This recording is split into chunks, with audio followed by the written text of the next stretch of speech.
Here's why a male Kum Go executive is suing for sex discrimination against his female boss and the company. That's a terrible name for a gas station. Stuart Taylor is a former Kum Go vice president, and he is suing his former boss, Tracy Ging, the chief marketing officer of Kum Go, and the company for sex discrimination in the Southern District Court of Iowa. The basis of his lawsuit revolves around his claim that the company was treating men differently from how they were treating women. According to the lawsuit, Taylor was hired in 2018 as a vice president of business and analytics, and according to the lawsuit, due to overturn, they had him wearing a lot of hats where he would fill in different positions. They recognized that he was doing the work of many people, and they gave him a shooting star acknowledgement, which is the way the company rewards good work. In 2020, the company hired Tracy Ging as a chief marketing officer, and the lawsuit alleges that she immediately fired another male VP, and Taylor had to absorb this role also. After this, she also stripped him of his shooting star designation. The lawsuit also alleges that Ging accused him of discriminating against women whenever there would be a marketing issue or a simple difference of opinion for how to do something. The lawsuit specifically alleges that Ging accused Taylor of being chauvinistic when he was simply just voicing his opinion. Taylor confronted Ging about this several times, saying, "Why do you keep saying I'm discriminating against you? Can you provide specific examples?" Allegedly, each time Ging was asked this, she backed down and said she didn't really know, she just said it, and sometimes people just need a punch in the nose. The lawsuit alleges that Ging witnessed a female vice president berate another male colleague and did nothing to intervene, and this goes to the overall culture at the company of treating men different and negatively compared to women. According to Taylor, a coworker even said that Tracy is good at her job, she gets things done, but she just hates men. Taylor also alleges that he was fired by Ging in April 2023 for pretextual reasons to hide or disguise the illegal reason for his termination, which he says was because Ging just hates men. The lawsuit does not have a lot of specific examples of this bad treatment other than generally referencing how males were terminated or yelled at, or that people thought Ging didn't like men, which I think is going to be a problem because it's always the plaintiff's burden of proof to show that the illegal discrimination happened because of his gender. For example, the lawsuit uses an example of how he pitched an idea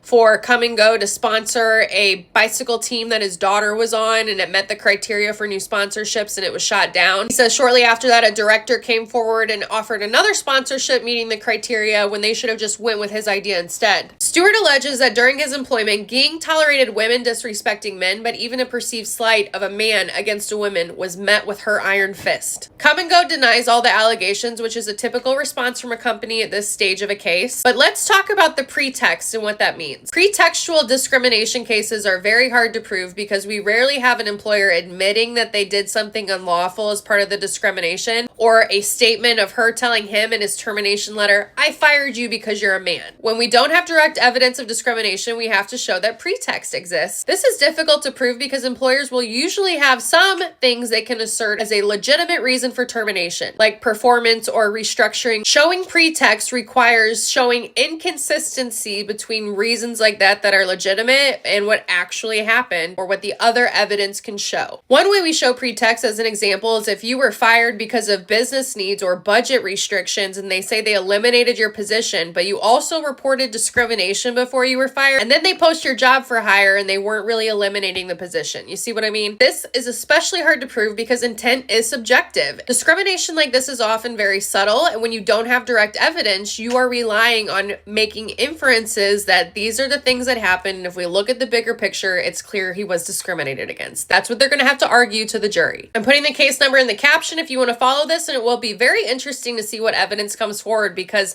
as it is right now, there doesn't seem to be a lot. Comments, let me know what you think.